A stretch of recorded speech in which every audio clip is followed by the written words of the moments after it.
पंचायतीचे उपनगराध्यक्ष आहात.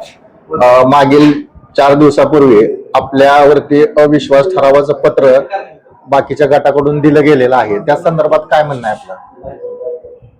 परवा 14 तारखेला अविश्वासाचा ठराव त्यांनी तयार केला होता, पण त्याची कुणकुण बाहेरून मला समजली होती की नगरपंचायतीच्या ऑफिसला तर कुठली चर्चा झाली नव्हती. मग दुसऱ्या दिवशी 15 ऑगस्ट होतं, ते आनंदमय झालं. रविवार परत सोमवारी आमच्या गटातील नगरसेवकांनी विचारलं, तुम्हाला पत्र आलं का, तुमच्यावर अविश्वास ठराव आलेला आहे.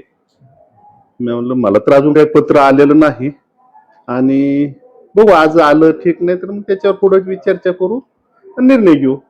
हा आमचा विषय झाला. त्यानंतर सोमवारी संध्याकाळी मी नगरसेवकाकडून आमच्या साथीदाराकडून पत्र घेतलं, आणि त्या पत्राचा उल्लेख बघून मग मी संबंधित आमच्या जोडीदारांना विचारलं ह्याचा पुढचा काय करायचं, आणि त्यानंतर आम्ही निर्णय घेतला.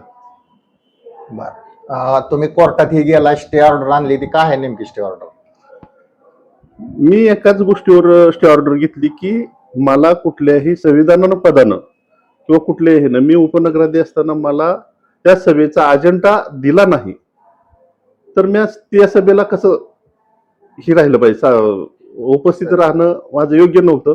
म्हणून मी त्या हायकोर्टातली याचिका दाखल केली. आता तारीख कुठली पडली तुम्हाला? 25 उद्याची 25 तारीख पडली.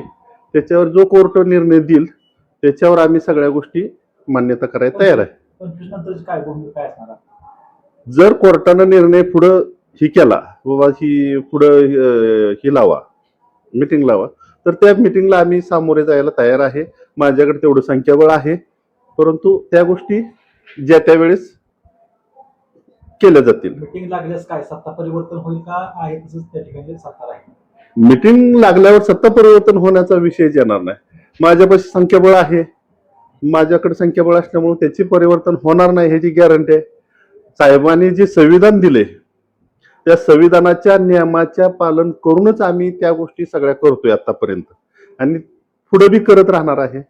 आणि आमच्या नेत्यांचं डोक्यावर हात आहेत. जयसिंह मोहिते पाटील आमचे पक्ष नेते आहेत, धैर्यशील मोहिते पाटील आमचे खासदार, त्यांचं वेळोवेळी आम्हाला मार्गदर्शन आहे. रणजितसिंह मोहिते पाटील यांचे खंबीर साथ असते. ह्या गोष्टी आम्हाला वारंवार त्यांचे चुकीला आम्हाला ती माफी करत नाही. चूक झाली तर तिथं चूक झाली म्हणून सांगतात. त्यामुळं आम्ही कुठल्याही गोष्टी संवेदनशील आणि संविधानानंच करून घेतो.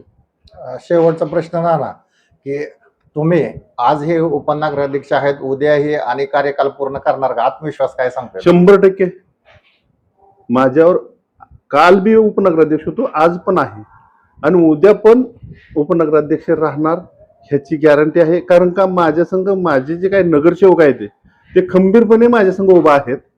फक्त आम्ही कुणाचंही नाव पुढे घेत नाही का, तर एखाद्यावर काय व्हायला लागले, ही व्हायला लागले दबाव तंत्र. नाव न घेता किती तुमच्याकडे संख्याबळ आहे? माझ्याकडे 7 संख्याबळ आहे आज.